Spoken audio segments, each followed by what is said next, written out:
అపవాదైన సాతాను దొంగలాంటి వాడు కొంచెముగా విషయాన్ని పంపిస్తాడు. ఒక్కసారి క్వాంటిటీ ఎక్కువ ఇస్తే విషం 1 నిమిషంలో 10 నిమిషాల్లో చనిపోవచ్చు. కానీ ఆ పాయిజన్ అనేది నెమ్మదిగా ఇస్తే అది శరీరంలోనికి వెళ్ళి కొన్ని నెలలు కొన్ని సంవత్సరాల తర్వాత అవయవాలను పాడు చేసి అది దుర్వావస్థకు చేరిన తర్వాత మన శరీరమే మనకు 100 సంవత్సరాలకు పనిచేయవలసిన ఈ అవయవాలే పాడైపోయిన తర్వాత ఇక చేయగలిగింది ఏముంది? తుదకు అది నష్టానికి మరణానికి దారి తీయటమే కదా. అదే రీతిగా అపవాదైన సాతాను క్రియలు నెమ్మదిగా ప్రారంభమవుతాయి.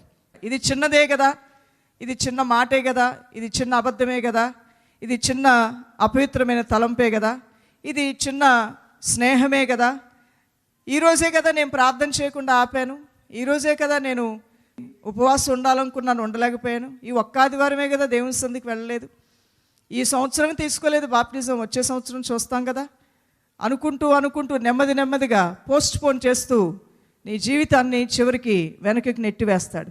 పోన్ లాగానే ఉంటాయి. రేపు అనే మాటకి అంతం లేదు. రేపు అని వెళ్ళి చివరికి చూసుకుంటే తీరని నష్టంగా జీవితంలోకి మారుతూ ఉంటాయి. దానివల్ల ఎంతో వేదన పుడుతూ ఉంటుంది. అలా అని ప్రభు వదిలేస్తాడా? వదిలేయడు.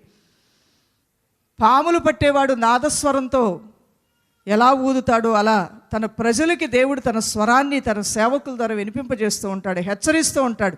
ఆయా రీతిలుగా ఆయా సమయాల్లో హెచ్చరిస్తూ ఉంటాడు. ప్రమాద సూచికలు, ప్రమాద గంటికలు నీ జీవితంలో మోగుతున్నాయని నీతో మాట్లాడుతూ ఉంటాడు.